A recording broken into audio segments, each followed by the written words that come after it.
Bonsoir, si je vous dis Vilanova, des Magalounas ou Villeneuve, les Maguelones, vous êtes dans le même village héroltais, un village qui avait soulevé la polémique autour de l'utilisation des langues régionales dans la signalétique de la commune. Eh bien, cette guéguerre est arrivée sur les bancs du Sénat. Un projet de loi autorisant les panneaux bilingues pourrait contrecarrer le tribunal administratif de Montpellier. Philippe Sens, Franck de Tranchant. Une seule voix contre, tout le reste pour. Le projet de loi adopté par le Sénat entend clarifier la législation sur les panneaux réglementaires sans pour autant trahir la Constitution ni le Code de la route. Il doit mettre un terme également à cet effet dissuasif qu'aurait pu avoir la décision du tribunal administratif.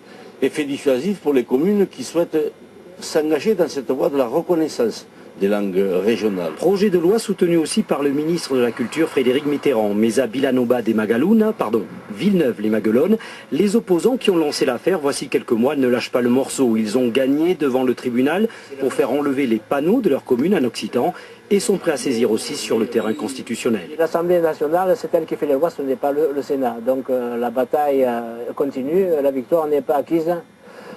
Ceci dit, nous ne sommes pas opposés aux langues régionales. Au nom de quoi nous serions opposés? C'est au patrimoine de la France, ça nous appartient à tous. Mais pas en bilingue, les panneaux doivent rester français. Pour eux, le panneau en occitan doit être plus loin, mais pas juxtaposé. Le maire, lui, persiste et signe.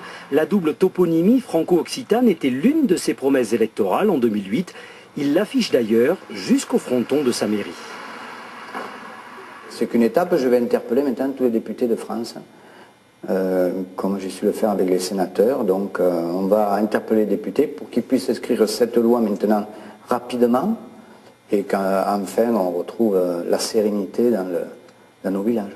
Y compris pourquoi pas dans le village voisin de Mirval où le double affichage français-occitan ne posait pas problème jusqu'à présent.